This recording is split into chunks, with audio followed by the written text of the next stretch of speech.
RTI media. నమస్కారం. వార్తలకు స్వాగతం. ముందుగా ముఖ్యాంశాలు. సెమీ క్రిస్మస్ వేడుకల్లో పాల్గొన్న సీఎం చంద్రబాబు నాయుడు.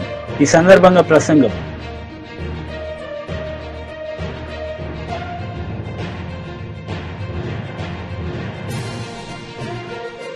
మాజీ మంత్రి హరీష్ రావు ప్రెస్ మీట్, పలు అంశాలపై వివరణ.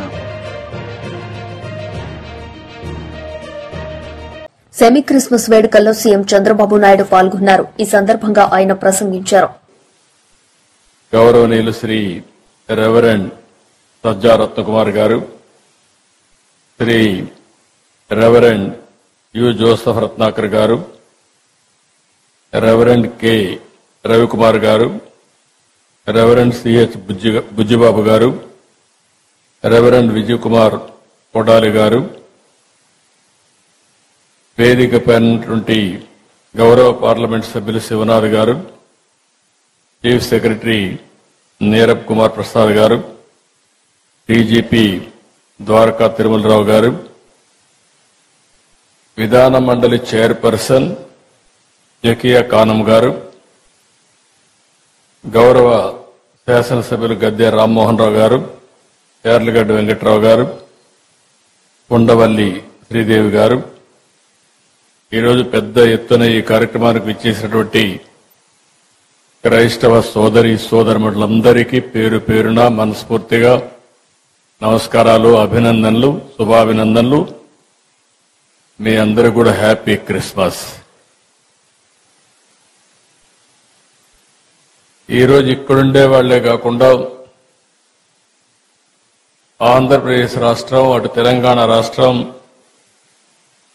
భారతదేశం, ప్రపంచంలో ఉండే క్రిస్టియన్ సోదరి సోదరులందరికీ హ్యాపీ క్రిస్మస్.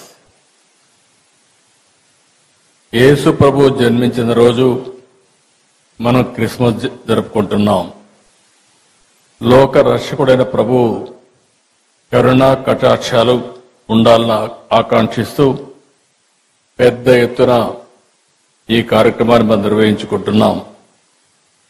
ప్రేమ, కరుణ, సేవకు ప్రతీక క్రిస్టియానిటీ. నేను ఎన్నో సందర్భాల్లో చెప్పాను, ఎక్కడైనా ఒక మంచి హాస్పిటల్లో మెరుగైన సేవలు అందిస్తున్నారంటే ఇప్పుడు కాదు, స్వతంత్రం రాకమునప్పటి నుంచి కూడా ఒక మంచి కాలేజీ పెట్టి పేద పిల్లలకు మంచి చదువు ఇప్పించారంటే అది క్రిస్టియన్ ఇన్స్టిట్యూషన్సే పెద్ద ఎత్తున చేశాయి. దీనికి స్ఫూర్తి ఇచ్చింది కూడా యేసు ప్రభు ఇచ్చారు. పశువుల పాకలో పుట్టి గొర్రెల కాపరిగా పెరిగి నిరాడంబర చాటుకున్న ప్రజారక్షకుడు యేసు. నమ్మిన వారి కోసం బలిదానానికి సైతం వెనుకాడని క్రీస్తు గొప్పతనం ప్రతి ఒక్కరు కూడా ఉత్తేజాన్ని తీసుకోవాల్సిన అవసరం ఉంది.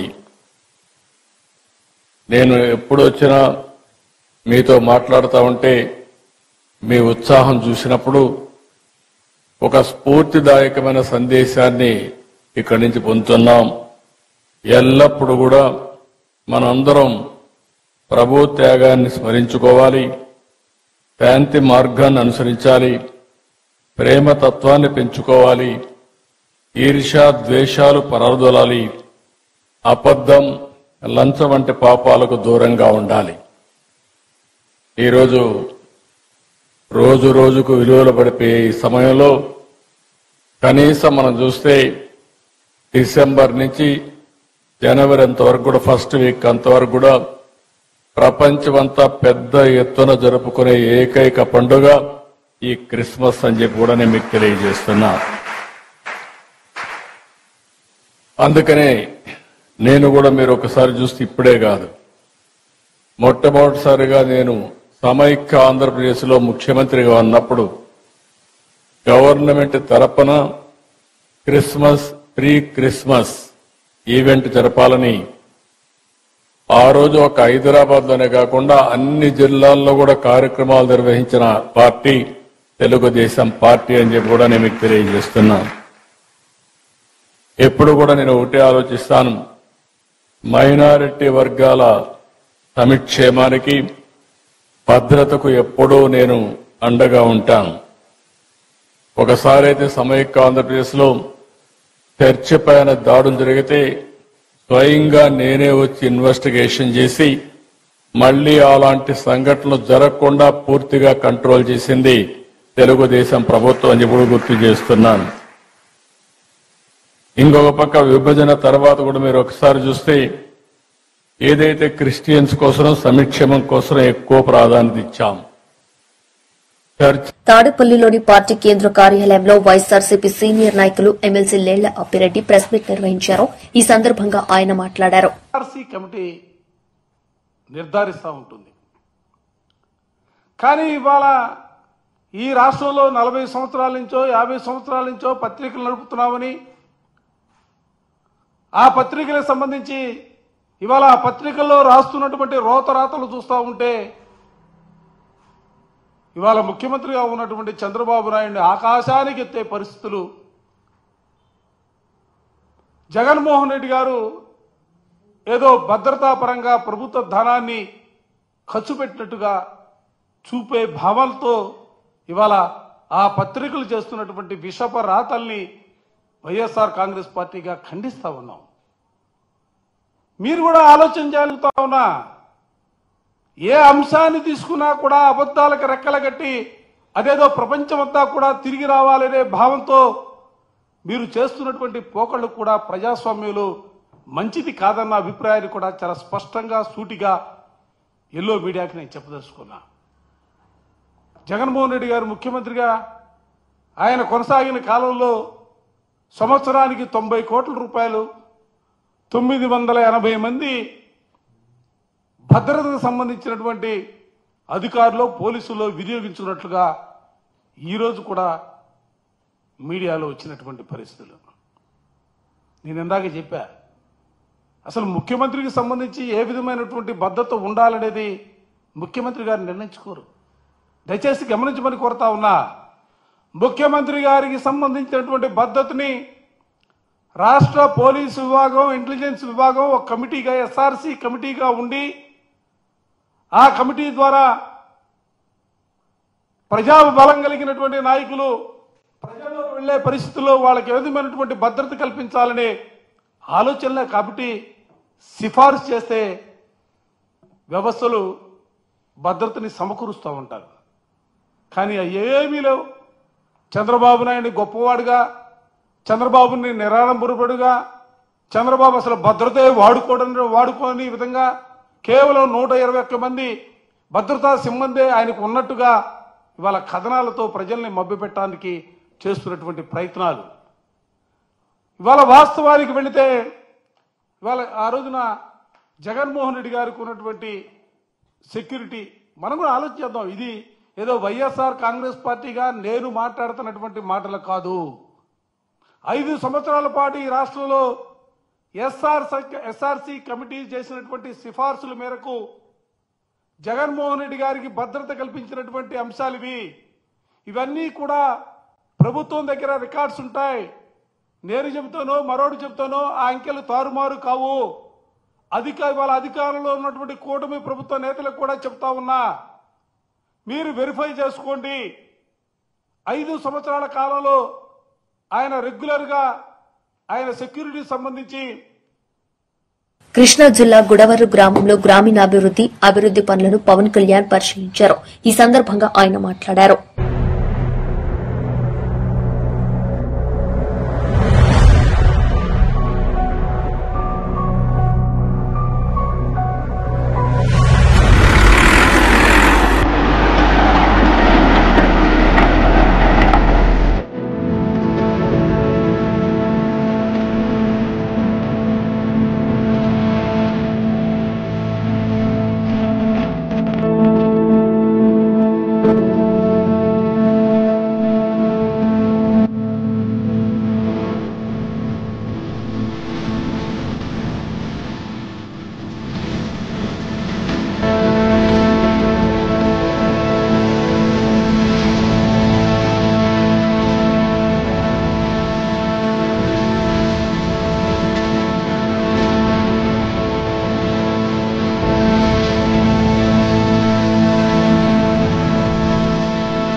మాజీ మంత్రి హరీష్ రావు మీడియా సమావేశం నిర్వహించారు. ఈ సందర్భంగా ఆయన మాట్లాడారు. మీటర్లు పనిచేయకపోవడం కావచ్చు, ఎక్స్రే మిషన్లు పనిచేయకపోవడం కావచ్చు, కుక్కలు కొరకడం కావచ్చు, రోజు ఎంజీఎం గురించి ఏదో ఒక నెగటివ్ వార్త వస్తుంది.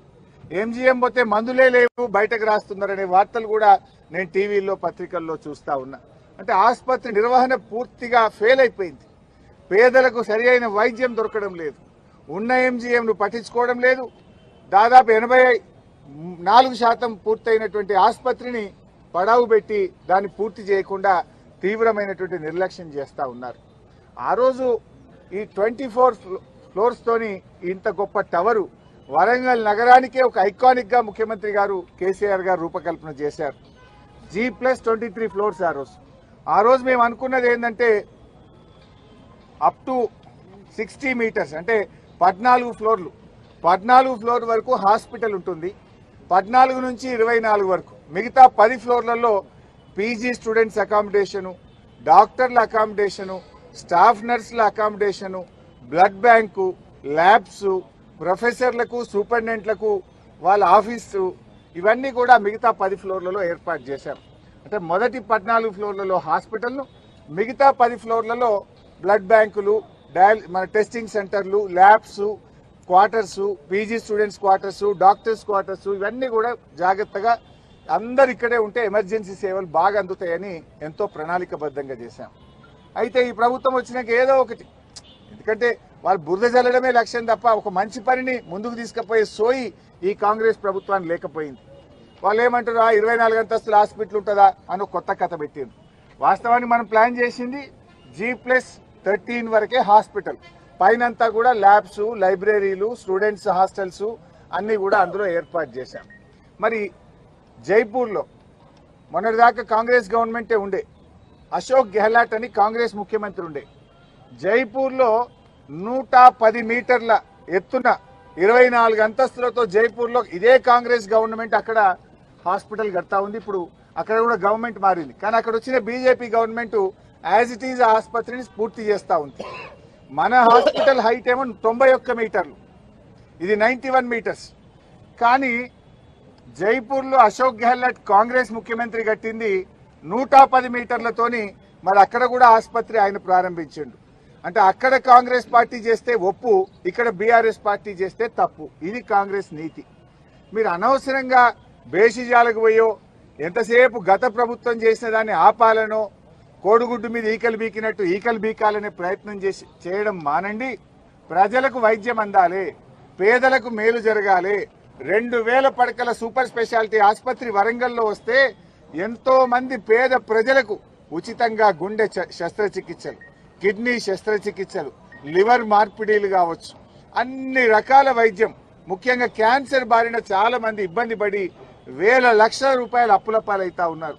అటువంటి పేద ప్రజలకు హైదరాబాద్ నిమ్స్ లో ఎలాంటి సేవలు అందుతాయో అట్లాంటి అత్యాధునిక ఆధునిక పరికరాలతో అన్ని రకాల వైద్యం వరంగల్ తో పాటు ఉత్తర తెలంగాణ ప్రజలకు అందాలని కేసీఆర్ గారు ఎంతో దూరదృష్టితో చేశారు. ఈ రాష్ట్రాన్ని 50 ఏళ్లు కాంగ్రెస్ పాలించింది, 16 ఏళ్లు తెలుగుదేశం పాలించింది. 66 ఏళ్లలో ఏ ప్రభుత్వం కూడా ఆలోచించని విధంగా కేసీఆర్ గారు వరంగల్లో ఇంత గొప్ప ఆసుపత్రిని తెచ్చే ప్రయత్నం చేశారు. హైదరాబాద్ నలుదిక్కుల 4 ఆసుపత్రులు, నిమ్స్ కు డబల్ మరో 2000 పడకల ఆసుపత్రి నిమ్స్ కి యాడ్ చేశారు. వరంగల్లో 2000 పడకల ఆసుపత్రి చేశారు. మేము అయితదేమో ఎందుకు తొందరపడి విమర్శించాలని ఒక ఏడాది ఓపిక పట్టాం. మిత్రులారా, మీరు పాత విజువల్స్ తీయండి. అక్టోబర్ 2023లో నేను ఈ హాస్పిటల్కి వచ్చినప్పుడు హాస్పిటల్లో ఏ పరిస్థితి ఉందో, ఏడాది తర్వాత మళ్ళొస్తే కూడా ఎక్కడేసిన గొంగలు అక్కడ అనే చందంగా ఈరోజు హాస్పిటల్ ఉంది. అంటే ఈ ప్రభుత్వం ఎంత పేదల వైద్యం పట్ల ఎంత నిర్లక్ష్యంగా వ్యవహరిస్తా ఉందో ఈరోజు మనందరికీ కూడా అర్థమవుతా ఉంది. ఈ సందర్భంగా రేవంత్ రెడ్డి గారిని, ఈ ప్రభుత్వాన్ని మేము డిమాండ్ చేస్తున్నాం. వెంటనే యుద్ధ ప్రాతిపదికన ఈ ఆసుపత్రిని పూర్తి చేయాలని, పేదలకు అందుబాటులోకి తేవాలని బీఆర్ఎస్ పార్టీ డిమాండ్ చేస్తుంది. లేదంటే రాబోయే రోజుల్లో ఇక్కడ మా బీఆర్ఎస్ పార్టీ ఆధ్వర్యంలో నిరవధిక దీక్షలు, ధర్నాలు చేపట్టవలసి వస్తుందని కూడా హెచ్చరిస్తా ఉన్నాం. పేదల విషయంలో పార్టీలు కాదు కావాల్సింది, హృదయం కావాలి, మనసు కావాలి. పేదలకు సేవ చేయడానికి ఒక పార్టీ ఇంకో పార్టీతో పోటీ పడాలి తప్ప ఇంత మంచి దవాఖాన కేసీఆర్ కట్టిండు, కేసీఆర్ గారికి ఏడ పేరు వస్తుందో అని దవాఖాన నాపుడు తెలివి తక్కువ పని, దద్దమ్మలు చేసే పని. తెలివికల్లోళ్ళు అయితే ఈ ఆసుపత్రిని పూర్తి చేసి ఇంకా ఇట్లాంటి ఇంకో 2 బీజేపీ లీడర్ మీడియా సమావేశం నిర్వహించారు. ఈ సందర్భంగా ఆయన మాట్లాడారు. దానికి సంబంధించి భారతీయ జనతా పార్టీ రాష్ట్ర శాఖ 25వ తారీఖు నుంచి వివిధ కార్యక్రమాలని చేయబోతా ఉంది. వాటికి సంబంధించినటువంటి విషయంలో మొట్టమొదట 24వ తారీఖు రోజు రాష్ట్ర భారతీయ జనతా పార్టీ ఆఫీస్లో 1 గంటకు వారి జీవిత చరిత్రకు సంబంధించినటువంటి మొత్తం విషయాలతోటి ఫోటో ఎగ్జిబిషన్ ఇనాగ్రేషన్ ఉంటుంది. దానికి కేంద్ర మంత్రివర్యులు గౌరవనీయులు కిషన్ రెడ్డి గారు, అదే రకంగా సుధాంశు త్రివేది గారు ఇనాగ్రేషన్ చేయడం జరుగుతుంది. 25వ తారీఖు రోజు వివిధ రకాలైనటువంటి ఆయన 100వ జయంతి వేడుకలు కాబట్టి 25వ తారీఖు రోజు రాష్ట్ర వ్యాప్తంగా అన్ని పోలింగ్ బూతులలో ఆయన చిత్రపటం ఆవిష్కరించి శ్రద్ధాంజలి కార్యక్రమాన్ని ఏర్పాటు చేయాలని చెప్పేసి రాష్ట్ర పార్టీ నిర్ణయం చేసింది పోలింగ్ బూత్ స్థాయిలో. అదే రకంగా అన్ని మండల కేంద్రాల్లో కూడా శోభయాత్ర వారి యొక్క ఊరేగింపు, వారి యొక్క చిత్రపటంతో ఊరేగింపు చేసి ఒక కూడలి వద్ద మీటింగ్ని ఏర్పాటు చేయాలనేటువంటిది మరొక కార్యక్రమం. మూడవది అన్ని జిల్లా కేంద్రాలలో కూడా ఫోటో ఎగ్జిబిషన్ని ఏర్పాటు చేయడం, అన్ని జిల్లా కేంద్రాల్లో వారికి సంబంధించినటువంటి కవితలను, కవితా సంపుటిని, వారి దేశానికి చేసినటువంటి సేవలని కొనియాడుతూ ఒక మీటింగ్ను కూడా ఏర్పాటు చేయాలని చెప్పేసి జిల్లా కేంద్రాల్లో నిర్ణయం చేయడం జరిగింది. వీటితో పాటుగా మండల కేంద్రాల్లో, జిల్లా కేంద్రాల్లో ప్రతి జిల్లా కేంద్రంలో బ్లడ్ డొనేషన్ క్యాంపు ఖచ్చితంగా యువమోర్చా ఆధ్వర్యంలో చేయాలనేటువంటిది నిర్ణయం చేసినాం. దీంతో పాటుగా మండలాలలో వివిధ రకాలైనటువంటి సేవా కార్యక్రమాలు, స్వచ్ఛ భారత్ కార్యక్రమం, దీంతో పాటుగా హాస్పిటల్స్లో పేద రోగులకు పండ్లు పంచడం,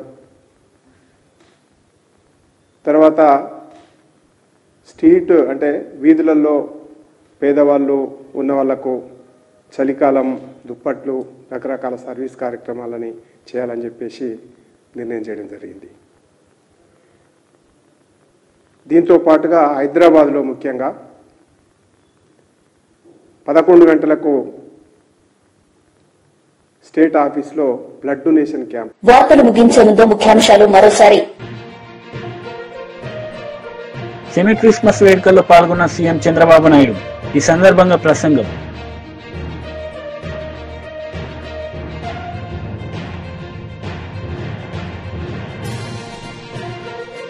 మాజీ మంత్రి హరీష్ రావు ప్రెస్ మీట్, పలు అంశాలపై వివరణ.